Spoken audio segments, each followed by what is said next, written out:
আসসালামু আলাইকুম আমার আপুরা ভাইয়ারাই দেখুন ছোট ছোট এই মাছটি ইলিশ মাছ আনছে।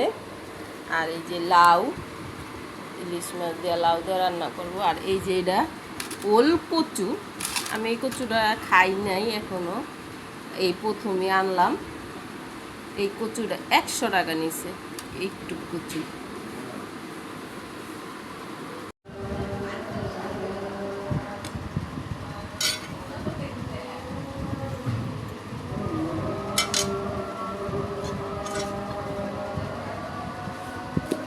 কচি কি লাউটা দেখুন, অনেক কচি।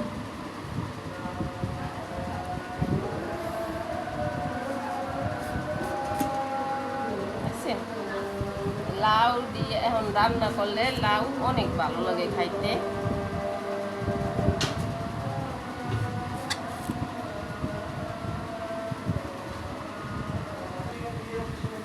এই দেখুন একদম পাতলা কিরা সিলকাটা ফালাইছি, সবুজ বাসটা রয়ে গেছে। এটা কিন্তু সাদা লাউ, এটা কিন্তু সবুজ লাউ না। আমি ধুইয়া কাটে নেব, এই যে এরকম করে কাটবো।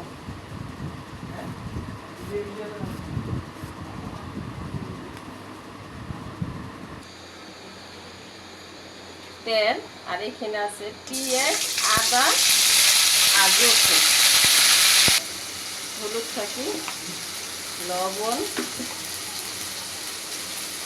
মরিচ থাকি। এই যে মাছের মাথা, এই যে মাছের মাথাগুলো আমি ভালো করে কষাই নিচ্ছি। এখন লাউটা দিয়ে দেব। আর আমি লাউটা দিয়ে আজকে কষাবো না, লাউটা দিয়ে লগে লগে পানি দিয়ে দেব।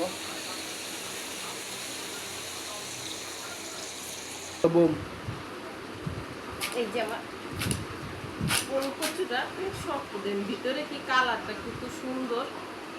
আমি এই কচুটা এখনো রান্না করিনি, এই প্রথম।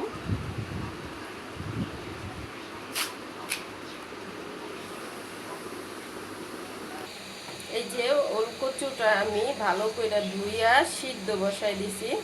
আর আজকে হলো বন্ধুরা একসাথে দুইটা রেসিপি, একটা হলো লাউ ইলিশ আর একটা হলো ওল কচু দিয়া ইলিশ। এই যে আমার লাউ তরকারিটা হয়ে গেছে, এখন আমি নামাই নেব। এই যে মাছগুলো আমি হালকা করে ভাজা দিয়ে নেব।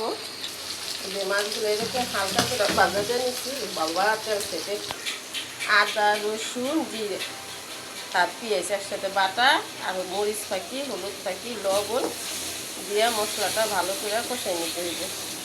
যে মশলাটা কষাই নিচ্ছি দেখুন তেল উঠে গেছে। এই যে আমি এখন কচুটা সিদ্ধ করে রাখছি, দিয়ে দেব পানি।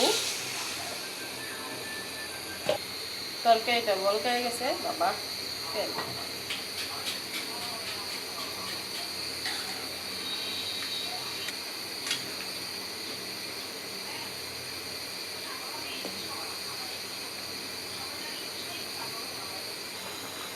যে তরকারিটা কালারটা অনেক সুন্দর আসছে, আর হলো এটা অনেক সুন্দর সিদ্ধ হয়ে গেছে।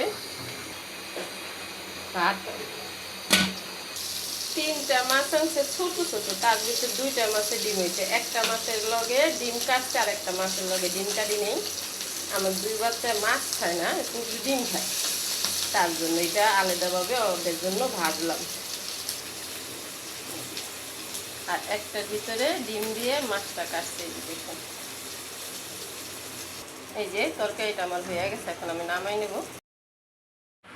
এই যে ইলিশ মাছের তেল আর ডিম, শুকনো মরিচ ভাজা, আর যে কচু তরকারি রাঁধছিলাম হোল কচু এইটা, আর এলো লাউ তরকারি।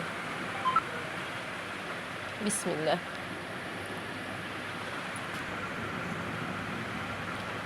অনেক সুন্দরভাবে গলে গেছে। কচুটা খাইতে খুব ভালো লাগতেছে, অনেক মজা। তরকারিটা মজা হয়েছে, কচুটাও খাইতে খুবই ভালো লাগছে বন্ধুরা।